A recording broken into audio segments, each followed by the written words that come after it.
Столкновение на границе Кыргызстана и Таджикистана. Жасур Миргизия оказалась не готова к вооруженному конфликту с Таджикистаном.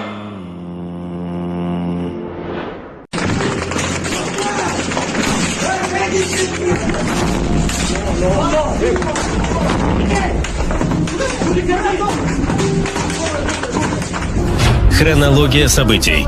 14 марта 2021 года Министерство обороны Кыргызской Республики заявляет о намерении проведения военных учений в конце марта-начала апреля в Баткенской области, в непосредственной близости от спорно-приграничной зоны на границе с Таджикистаном, стягивая туда десятки единиц военной техники. В Баткенской области понаблюдал за заключительной фазой командно-штабных и мобилизационных учений безопасности 2021. 26 марта председатель ГКНБ Кыргызстана Камчибек Ташиев на пресс-конференции заявляет, что Кыргызстан предложил обменять анклав Варух на участки в Лейликском и Баткенском районах, что вызвало резкое негодование жителей Варуха и всего Таджикистана.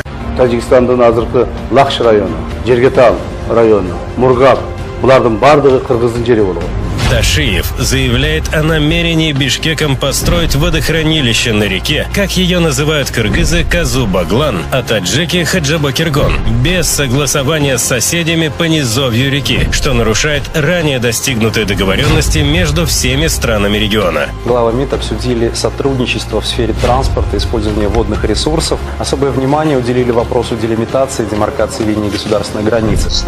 Таджикистан резко отреагировал на это заявление. 17 апреля Кыргызстан произвольно начинает производить ремонтные работы на головном сооружении водораздел. Произошла стычка из-за установки Таджикистаном видеокамер на одном из участков границы. 28 апреля таджикская сторона пытается установить по своему убеждению на своей территории камеры видеонаблюдения, что вызвало недовольство со стороны кыргызов, и граждане Кыргызстана в гражданской одежде избивают людей, которые хотели установить камеры видеонаблюдения, и препятствуют им. В конфликте мэр города Исфара получает огнестрельное ранение. 29 апреля спецназ Кыргызстана атакует погранзаставу Таджикистана, расположенную в Джамуатте Хаджай-Алу, и пытается захватить головное сооружение водозабор.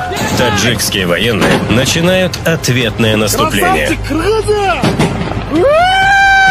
سلام علیکم به تمام برادران خونی خودمان، برادران تاجیک. برادران، ما در کنار شما هستیم. ما مردمان ایران در کنار شما هستیم. چه در زمان جنگ، چه در زمان خرسندی، ما با شما هستیم. در میدان با شما هستیم. در تاریخ یگان بار با هیچ کس جنگ نکردیم ما. یگان بار. اگر کسی هجوم کرده باشد ما با او جواب گفتیم. خودی ما تاجیک‌ها با هیچ کس جنگ نکردیم. یگان بار. اگر کسی جنگ کرده باشد ما مقاومت کردیم، دفاع کردیم از خودمان و بالاخره پیروز هم شدیم در همه نبردها. همه من همین است رسالت این ملت.